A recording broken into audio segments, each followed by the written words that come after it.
एक हीरा व्यापारी था जो हीरे का बहुत बड़ा विशेषज्ञ माना जाता था, किंतु गंभीर बीमारी के चलते अल्प आयु में ही उसकी मृत्यु हो गई। अपने पीछे वह अपनी बेटी और बेटा छोड़ गया।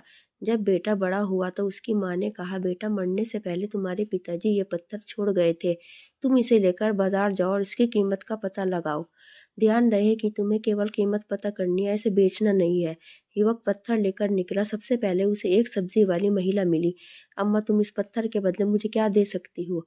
युवक ने पूछा। देना ही तो है तो 2 गाजरों के बदले मुझे ये दे दो, तौलने के काम आएगा। सब्जी वाली बोली। युवक आगे बढ़ गया। इस बार वो एक दुकानदार के पास गया और उससे पत्थर की कीमत जानना चाही। दुकानदार बोला, इसके बदले में मैं अधिक से अधिक 500 रुपये दे सकता हूँ। देना है तो दो, नहीं तो आगे बढ़ जाओ। युवक इस बार एक सुनार के पास गया। सुनार के पत्थर के बदले 20,000 देने की बात की। फिर वह हीरे की एक प्रतिष्ठित दुकान पर गया। वहां उसे पत्थर के बदले 1 लाख रुपए का प्रस्ताव मिला और अंत में युवक शहर के सबसे बड़ा हीरा विशेषज्ञ के पास पहुंचा और बोला, श्रीमान कृपया इस पत्थर की कीमत बताने का कष्ट करें। विशेषज्ञ ने ध्यान से पत्थर का निरीक्षण किया और आश्चर्य से युवक की तरफ देखते हुए बोला, यह तो एक अमूल्य हीरा है। करोड़ों रुपये देकर भी इसे हीरा मिलना मुश्किल, ऐसा हीरा ही मिलना मुश्किल है। मित्रों, यदि हम गहराई से सोचे तो ऐसा ही मूल्यवान हमारा मानव जीवन भी है।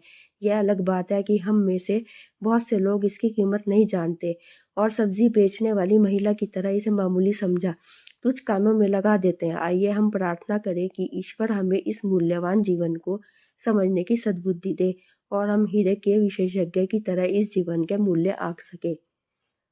और ऐसी ही कहानियों को सुनने के लिए हमें सब्सक्राइब करें।